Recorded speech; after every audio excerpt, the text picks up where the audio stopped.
اللہ تعالیٰ نے اپنی قدرت کا اظہار ان کے سامنے فرمایا۔ آج بھی میرے عزیزو، بکرا کٹنے کے وقت تم اپنے اندر کی تمام خصلتوں کو یاد کرو کہ میں اپنے نفس امارہ کی بدکاریوں کو بھی ساتھ ذبح کر رہا ہوں، میری برائیوں کو ساتھ ذبح کر رہا ہوں۔ ہو سکتا ہے کہ اللہ تبارک و تعالی، جیسے کہ قرآن میں تمہاری نیتیں اللہ تک پہنچتی ہیں، تمہاری نیتیں پہنچتی ہیں، بکرے کا گوشت اور بکرے کا خون اللہ تک نہیں پہنچ رہا ہے۔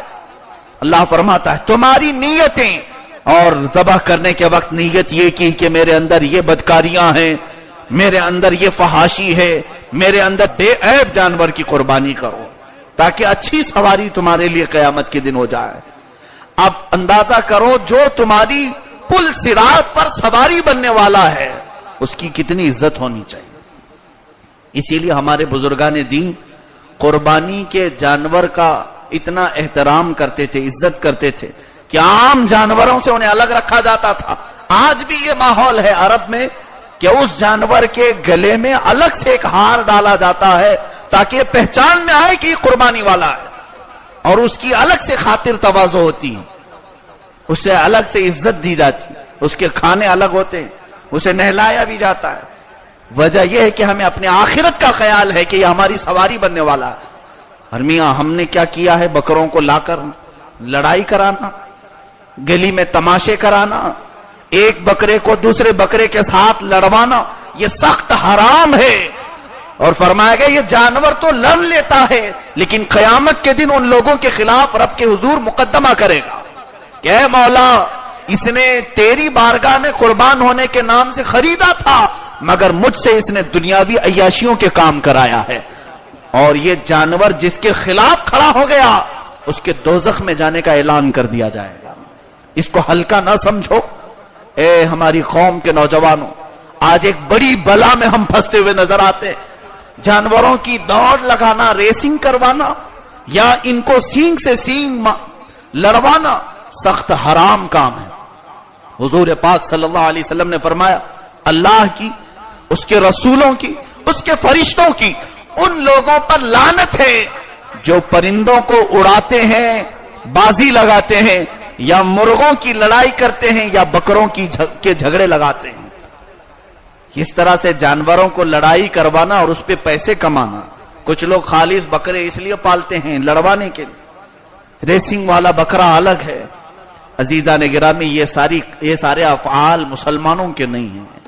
اگر کوئی کافر و مشرک کر رہا ہے تو اسے کرنے دو، وہ تمہارا آئیڈیل نہیں۔ رسول پاک صلی اللہ تعالی علیہ وسلم کی بارگاہ میں یمن سے 100 اونٹ لائے گئے تھے۔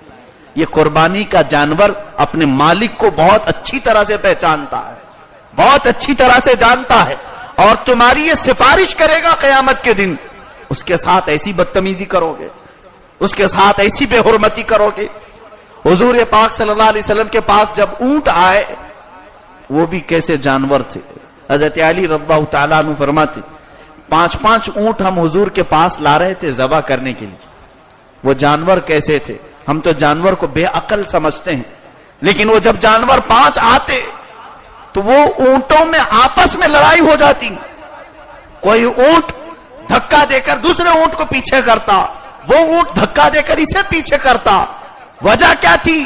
ہر اونٹ پہلے حضور کے ہاتھ سے ذبح ہونا چاہتا تھا، ہر اونٹ۔